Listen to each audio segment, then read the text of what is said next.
everyone, welcome back to my channel. Thank you for your continued support. You're going to learn a lot of new things concerning CBC here in our channel. So today we're going to look at the paradigm shift from 844 to CBC. Now, when we look at the 844 system, it majorly focused on the content, but CBC, it will be focusing on the competencies. 844 as a system has been quite rigid and prescriptive with limited flexibility. Now, as we shift to CBC, we'll note that it is quite flexible with opportunities for specialization. That means there are a lot of pathways for the learners. 844 has really been focusing on summative assessment and competition. You know that we've been having high-stake examinations, for example, NEC.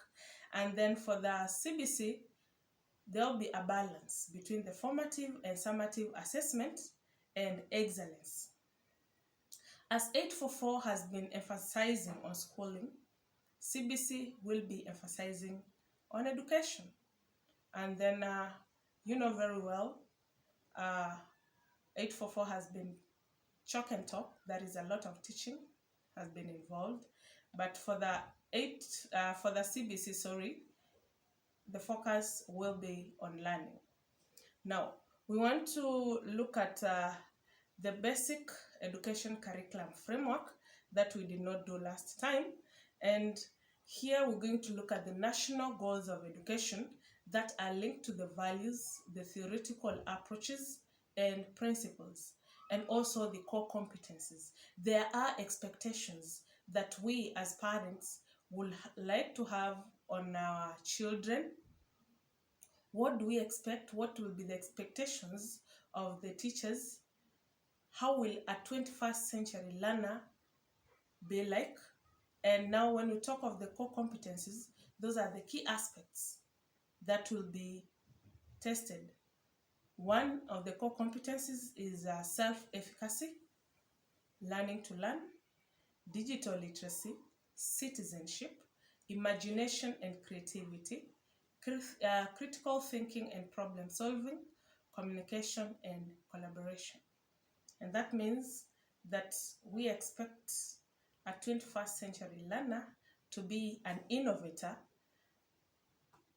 to be a critical thinker, a problem solver, a collaborator, a financially and economically literate person, someone who is civically engaged, a self-directed learner, a learner who is globally aware, and a communicator.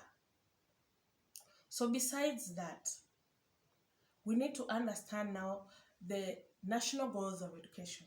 There are 8, just to mention them. 1, we have the first, to foster nationalism, patriotism, and promote national unity. Promote social, economical, technological, and industrial needs for national development. Promote individual development and self-fulfillment. Promote sound moral and religious values.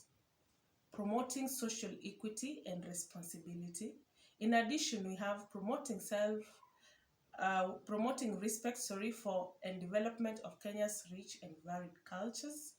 Promoting international consciousness and fostering positive attitude towards other nations. And finally, promoting positive attitude towards good health and environmental protection.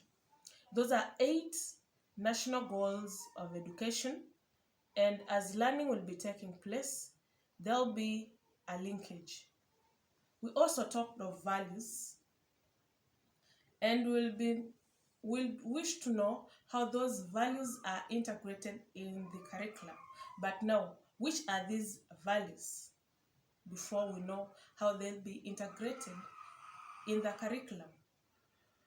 We have love, responsibility, respect, unity, peace, patriotism, social justice, and integrity. So as a parent, I know you have high expectations. What is CBC going to offer? At the end of the learning years, your child will be able to demonstrate, or your child will be a responsible person. Your child will be a responsible person, respectful, patriotic, loving, fair. And now, how are those values going to be integrated in the curriculum? Number one, there will be infusion and selection of learning environment and suggested learning experiences. The guidance and counseling programs. There will be a holistic approach which will involve the learners, teachers, support staff, the board of management, family members, wider school community, and the relevant stakeholders. What about now? We still have the principles. Which are these principles that are going to be applied in the curriculum? So we have principles: 1, opportunity, excellence, diversity and inclusion, parental empowerment and engagement, community service learning, and differentiated curriculum and learning. So how will those principles be applied in the curriculum? 1, pathways, open opportunity for different categories of learners. There will be a stress on excellence in all teaching and learning. Parents will be engaged through extended learner activities, and there will be varied activities that will be suggested to cater for the different learning styles. And there will be programs on community service learning and parental empowerment and engagement. We still said there are theoretical approaches that have been applied in the curriculum, and we want to have an overview. 1, there is instructional design theories, Vygotsky's sociocultural theory, Gardner's multiple intelligences theory, and the Piaget's theory of cognitive development. So these theories, they are part of the design of the curriculum and lessons. They still be applied through selection of the learning experiences and differentiated curriculum